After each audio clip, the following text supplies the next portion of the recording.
No ar, J+, com Luiz Andreoli e Andréa Mello. Hoje é o Dia Mundial da Água. Região será representada em Fórum de Sustentabilidade. A segunda reportagem da série especial sobre a água. E ainda o esporte, o trânsito e o tempo na região, agora no J+.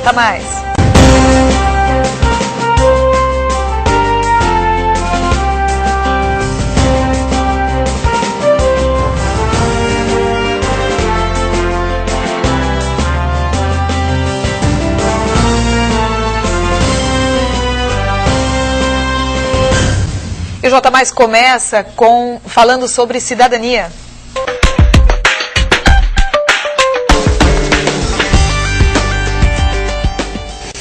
Pois é, a gente começa então recebendo o professor Matheus Prado para falar de sustentabilidade, ele que vai estar presente num fórum em Manaus, bastante importante, não é, Matheus? Boa noite, obrigado. Isso, boa noite, André, boa noite, boa noite, Matheus. É um prazer estar aqui de novo. Como é que vai ser esse encontro com o Bill Clinton, Schwarzenegger, tudo, e você representando a região do ABC? Como é que vai ser isso tudo? É um encontro mundial, o ano passado foi a primeira vez, o ano passado o Al Gore que abriu. É um encontro mundial em que empresas, ONGs, lideranças mundiais discutem soluções para a Amazônia, difunde as experiências que deram certo na Amazônia e em outros locais do mundo, experiências de sustentabilidade. É um encontro bastante marcado por ter a presença de muitas empresas que têm ações de sustentabilidade no mundo. E quais são as principais aqui no ABC que você vai representar e os problemas que você vai trazer da região também para lá? O ABC, a gente tem muitas áreas de mananciais, né? A gente tem esse problema dos mananciais. Eu acho que uma coisa importante que eu estou preparado para essa discussão, estou me preparando para essa discussão, é justamente a discussão que o Clinton vai fazer, que é a questão relacionada ao humanismo e à sustentabilidade. Então, nós passamos muito tempo com essa concepção de desenvolvimento econômico, de crescer o PIB, isso sem pensar nas futuras gerações. Então, é muito importante que a gente possa continuar crescendo, mas dividir as riquezas. Alguém vai ter que abrir mão disso, principalmente os países mais ricos, vai ter que abrir mão, porque a terra não dá conta de tudo que se consome. E no Brasil, por exemplo, a gente tem que distribuir renda, mais do que uma questão socialista, mais do que isso, para a própria preservação da terra, né? E são ações que podem ser concretizadas de fato, não é? De fato. Esses dias eu escrevi um artigo de uma experiência em Papua Nova Guiné, pouca gente conhece, que é a Revolução dos Cocos, que é uma ilha de Papua Nova Guiné. E por causa da mineração, explorava, eles acabaram entrando em confronto. Aí Papua Nova Guiné tentou manter, entraram em confronto, fizeram uma revolução, tomaram o poder e é uma ilha totalmente isolada. E ela consegue viver hoje somente com seus recursos. É engraçado, por exemplo, que eles amassam o coco e o que sobrou da mineradora dos carros lá, uma frota de uns 300 carros, eles amassam o coco e funciona como diesel, como gasolina. Inclusive, a frota desse novo país que fizeram a Revolução dos Cocos funciona com isso. Então, nós precisamos repensar a forma de viver. Quem consome mais vai ter que consumir menos, não tem jeito. Pensar em desenvolvimento econômico, mas de uma forma sustentável, que as próximas gerações tenham direito ao que nós temos nessa terra, né? O principal é o manancial, né? Por exemplo, aqui nessa região nós temos a relação hoje é dia da água, nós temos a questão da água, a questão do saneamento. Isso acaba economizando outras coisas. Então, cerca de 50% do país não tem água potável. Brasil. A gente tem problema de saneamento. Isso acaba economizando, por exemplo, na saúde pública. Isso. E aí vocês vão levar todas essas questões, vocês levam para esse fórum e as soluções.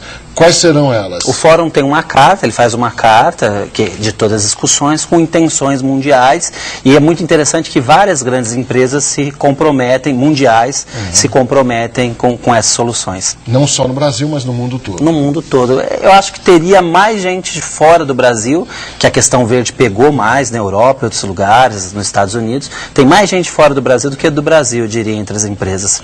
Bom, então você vai estar lá quando voltar, então traga pra gente os resultados. Do que aconteceu. Tá bom? Obrigado, Matheus. Muito obrigado. E ele estará logo mais no programa do Joaquim, Exato, dando uma entrevista muito mais longa, falando sobre todas essas coisas. É isso, e agora então vamos falar de política.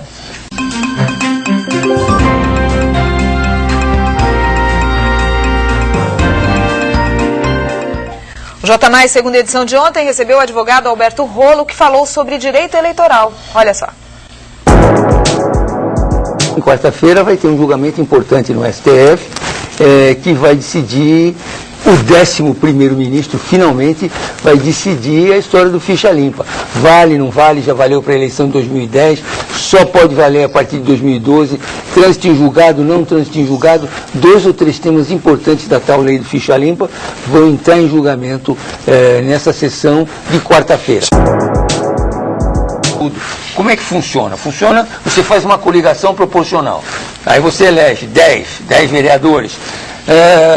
O 11º, você não elegeu, mas ele é o primeiro suplente de onde? Da coligação. Partido A, partido B. O 12 é o segundo suplente da coligação. O 13, e assim vai. O que inventaram agora? Inventaram que, tendo em vista que o mandato é do partido, aquele negócio lá do Supremo, que, portanto, não é o primeiro suplente da coligação que vai, é o primeiro suplente de determinado partido. Quem votou foi o povo.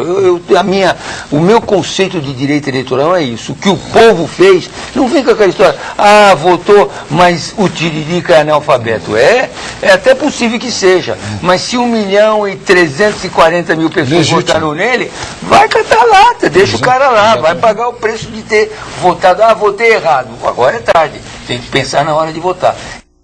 E agora é tempo de sabermos do trânsito. Vamos lá.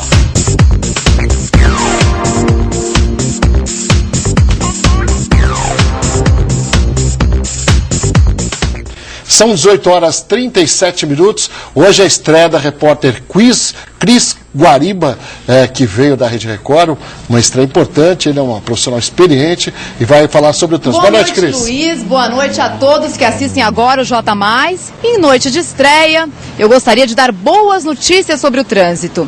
Mas, numa terça-feira, nós estamos aqui no ponto central de Santo André, na Avenida Portugal, no finzinho dela. Logo ali tem a Praça Allan Kardec, onde os carros encontram um pouquinho de dificuldade por conta desse farol. É demorado e para quem vai sentido São Bernardo, o trânsito fica mais complicado. Agora, descendo aqui para quem vai sentido Santo André, o trânsito está fluindo. Parece que não tem muita dificuldade não, viu?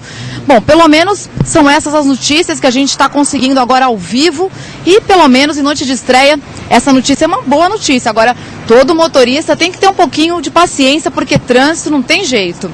Mas é isso mesmo. Voltamos aos estúdios com você.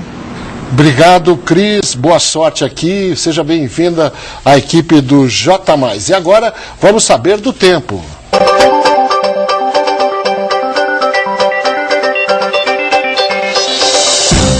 Vamos conferir como fica a previsão do tempo para amanhã com Renan de Souza. Nesta terça-feira, o sol apareceu entre muitas nuvens, mas serviu para espantar um pouco toda a sensação de frio. Como a gente pode perceber aqui pelas imagens de satélite, não há muitas nuvens sobre o estado de São Paulo. Isso indica uma boa notícia. O sol deve voltar a aparecer nos próximos dias e vai espantar um pouco a sensação de frio.